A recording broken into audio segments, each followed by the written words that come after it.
Right, let's talk police and tasering. Do you think there should ever be an occasion where a child is tasered? In this particular example, you may have seen the footage online. An 11-year-old boy was tasered in Scotland. He seemed to be wandering around with a knife. He also seemed to be broadcasting it live on TikTok at the time. He was asked multiple times to drop said knife. And he didn't really. I wouldn't say, having watched the video myself, I wouldn't say he was overly aggressive or anything like that. There was a lot of coppers around the child. Anyway, they went on and tasered him. Now the mum is furious. She's demanding an investigation and an apology and all the rest. Aggie, what do you make to it? Oh, it's really difficult, isn't it? She was the one who called the police in the first place because she knew that her son he'd run off. He was distressed because he couldn't get a burger.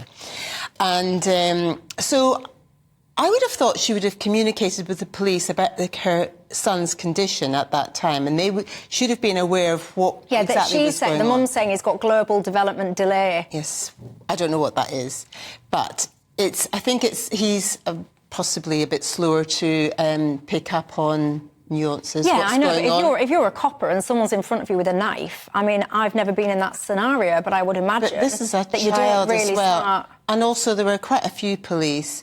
I think it was really heavy-handed. I don't think that this needed to happen. I mean, it's all blown up now. Possibly these things happen more than we know.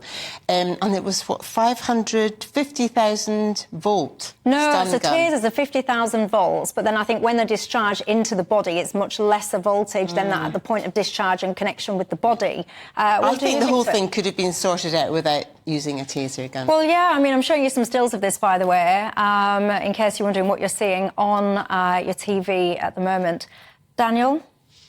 Well, I take an old-fashioned view, I'm afraid. I don't think the police should have tasers. I certainly don't think they should be tasering children. I don't think the police should be armed. And I think the fact that they've got weapons that they can have quick resort to means that they're too quick to use them. And if they didn't have the weapons, they would work out techniques for handling these more difficult situations. They had enough police on the ground there, as far as I can see, to deal with an 11-year-old boy. I may have got that wrong, but it looks like that. No, they were. Yeah. And they could have dealt with. They would have known, and they would have been trained to deal with it instead of having resort to a taser. Now, they made an effort. I'm sure they made an effort before they used the taser. It wasn't just trigger-happy. But the final decision to do it, there was no reason that they shouldn't be in the position of doing that. So you say and I wouldn't see them armed with guns either. So you say that coppers should essentially walk the streets bare in terms of weapons. Would you do that? Would you walk I walk the street all the time without actually carrying a gun. Yeah, but that's as a member of the public. Would you walk the streets as a member of the police force, running headfirst into scenarios that you don't know, that more than likely will be violent, that possibly will contain people with weapons? Would you, as a police officer, feel comfortable headfirst into that unarmed? Well, a lot of police are unarmed, and they do that. It is not routinely the case that police are armed, and a lot of them do bravely run into situations. But my point is this. Would you let them keep the batons? Yes, I think I would let them keep the batons, because it's very rare that they do serious damage with them. But I think, I think what would happen is if you don't have the armaments, then you start thinking, OK, we're going to have procedures and protocols for handling these situations in a way that is safe for us, but calms the situation down. And this is not, instead of having first recourse to these things, it just encourages a sloppiness of approach, which leads to more violence. Yes. I think the police have got a really, really difficult it is difficult. Job in every way.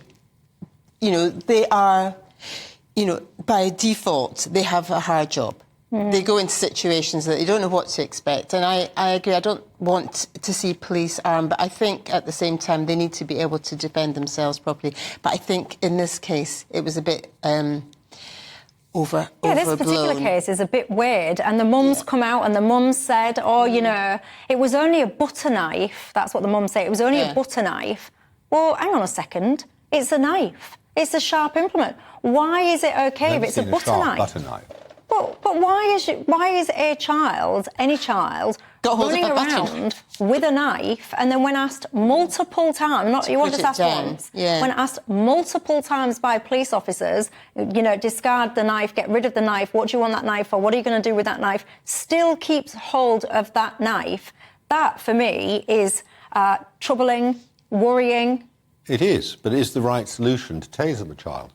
That's the question. No, I think also the policeman who was dealing with him, he was shouting, he was yelling, and he was upping the ante. And I think the more he did that, the more panicked the child got and didn't want to, do what the policeman was trying to. The police can be absolutely brilliant in these situations, and I've seen them handle quite very difficult situations, calming everything down. Yeah, this was the opposite. And no comment on this guy, because these police, because they've made their decisions, they do their job.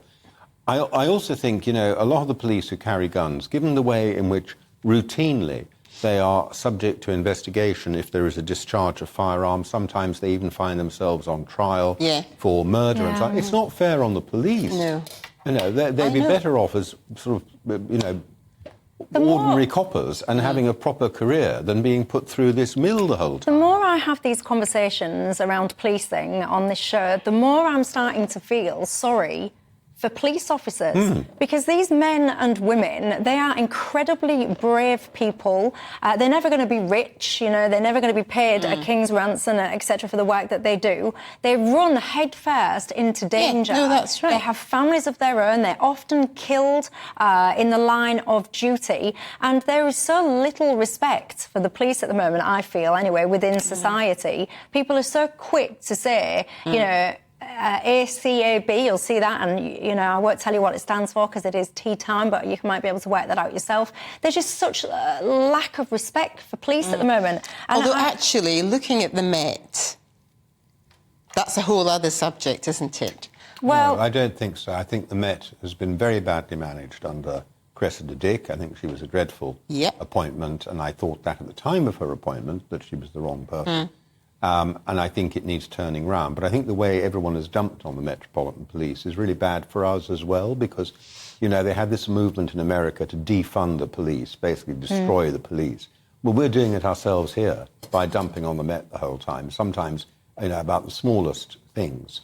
And I think we need to be supporting the the current commission. Well, Dave says, Michelle, don't focus on age. As a retired cop myself, I've dealt with many kids, he says, around 11 years old, who would happily have stabbed a person given half a chance. Sometimes it's not the age which is the primary measure. That has got you guys talking. That one is for sure. Let me know your thoughts on it. Are you with Daniel, by the way, that just tasers full stop, no thank you?